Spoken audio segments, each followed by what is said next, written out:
যদি আপনার বাজেট থাকে 1500 থেকে 2000 রুপি, আপনি একটা ভালো স্মার্ট ওয়াচ খুঁজছেন, তো আজকের ভিডিওতে কথা বলবো এমন একটা স্মার্ট ওয়াচকে নিয়ে যেটা আপনাকে সব কিছুই প্রোভাইড করছে এই বাজেটের মধ্যে, অলমোস্ট সব কিছু। যেমন Bluetooth calling, IP68, water resistant, 10 days plus battery backup, inbuilt game, 60 plus sports mode, আরও কত কি। তো এই ভিডিওতে রিভিউ করবো অ্যামরন ভয়েস ইওন নামক এই স্মার্ট ওয়াচটি, যেটা আপনার 1500 রুপিসের মধ্যে যা যা অফার করছে আনবিটেবল। কন্টিনিউ ভিডিও দেখতে থাকুন, আমি আগে সব ডিটেলস আপনাদেরকে জানাচ্ছি।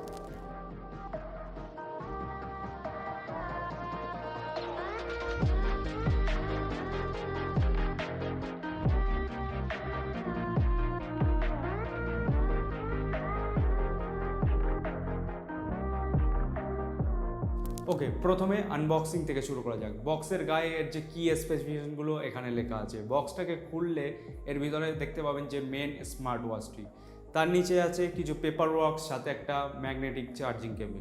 দ্যাটস ইট, আর কিছু নেই।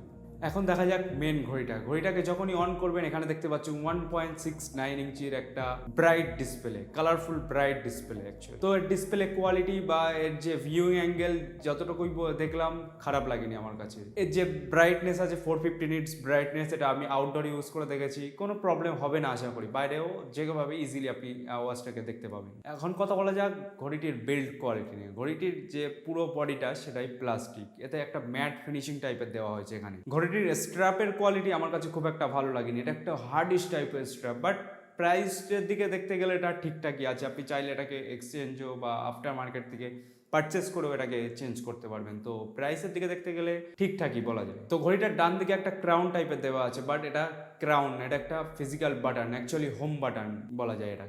আর ঘড়িটির বাম দিকে আছে স্পিকারের জন্য এক হোল, আর তেমন কিছু বাম দিকে কিছুই নেই। আর ঘড়ির নিচের দিকে যদি দেখেন, এটা যে সেন্সারগুলো আছে আর সাথে একটা মাইকের জন্য হোল, দ্যাটস ইট। তো বিল্ড কোয়ালিটি নিয়ে আমার তেমন কোনো কমপ্লেন নেই। ওভারঅল ভালো বিল্ড কোয়ালিটি, প্লাস্টিক হলেও ম্যাট ফিনিশ টাইপের দেওয়া আছে, দেখতে খুব একটা খারাপ লাগে না ওভারঅল।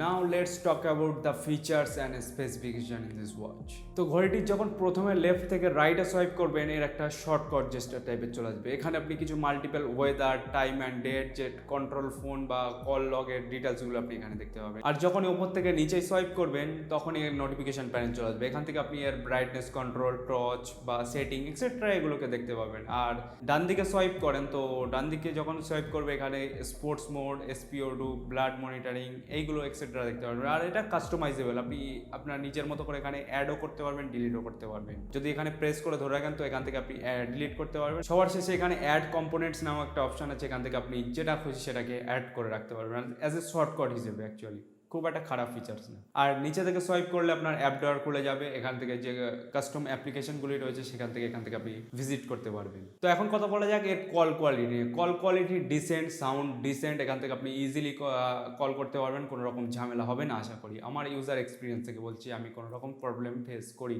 আর এর যে SpO2 বলুন, ব্লাড অক্সিজেন বলুন বা ব্লাড প্রেশারের অপশান আছে এখানে, এটাকে 100% কমপ্লিটলি বিশ্বাস না করাটাই ভালো, কেননা এটা আমি ইউজ করে দেখেছি, এটা আমার কাছে অ্যাকুরেট অতটাও মনে হয়নি। আর স্পোর্টস মোডগুলো তো আছে, আপনি এখানে দেখতেই পাচ্ছেন 60 প্লাস স্পোর্টস মোড। তো এখান থেকে আপনার কাস্টম যেটা ইচ্ছা সেটাকে আপনি ট্র্যাক করতে পারেন। তো এটা ওকে বলা যায়, এটা আমি ট্রাই করে দেখেছি, স্টেপ কাউন্টগুলোকে ইজিলি খুব ভালোভাবে ট্র্যাক করছে এগুলোকে। তো এখন পালা ঘড়িটিকে মোবাইলের সাথে কানেক্ট করার। ঘড়িটিকে মোবাইলের সাথে কানেক্ট করতে হলে আপনাকে প্লে স্টোর থেকে ডাউনলোড করতে হবে ডাফিট নামক এই অ্যাপ্লিকেশনটি। তো অ্যাপ্লিকেশনের হোম পেজটা কিছুটা এরকম। এখান থেকে আপনি যে স্টেপ কাউন্ট বলুন, যা বিপি বলুন বা SpO2, যে 24/7 হার্ট রেট মিটারিং যে ডিটেলসগুলো এখানে আপনি ইজিলি দেখতে পারবেন। স্লিপ ট্র্যাকিং থেকে শুরু করে সব কিছু এখান থেকে দেখতে পারবেন। আর ওয়াচ অপশানে চলে গেলে এখান থেকে আপনার কিছু নোটিফিকেশন বলুন বা যা কিছু আছে এটা নিজের মতো করে কাস্টমাইজেশন করতে পারবেন। এখানে ওয়াচ ফেস আছে, 100 প্লাস ওয়াচ ফেস আছে, আপনার পছন্দ মতন কাস্টমাইজেশন করতে পারেন, বা আপনার নিজের ছবি দিয়েও বা নিজের কাস্টমাইজেশন করেও আপনি ওয়াচ ফেস রেডি করতে পারবেন।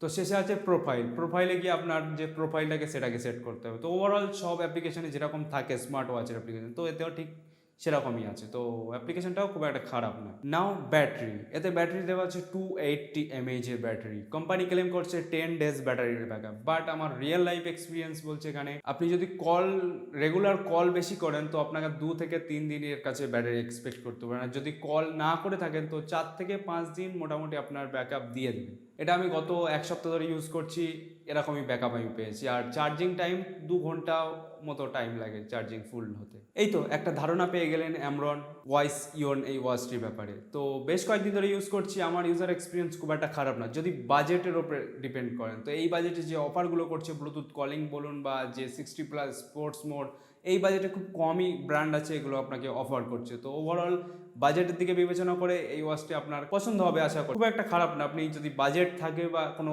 স্মার্ট ওয়াচের দিকে দেখে থাকেন তো এটাকে একবার দেখতে পারেন। So that's it. ভিডিওটা কেমন লাগলো নিচে কমেন্টে জানাতে পারেন। ঘড়ি সম্বন্ধে যদি কিছু জানার থাকে কমেন্টে জানাতে পারেন, আমি রিপ্লাই দেওয়ার চেষ্টা করবো।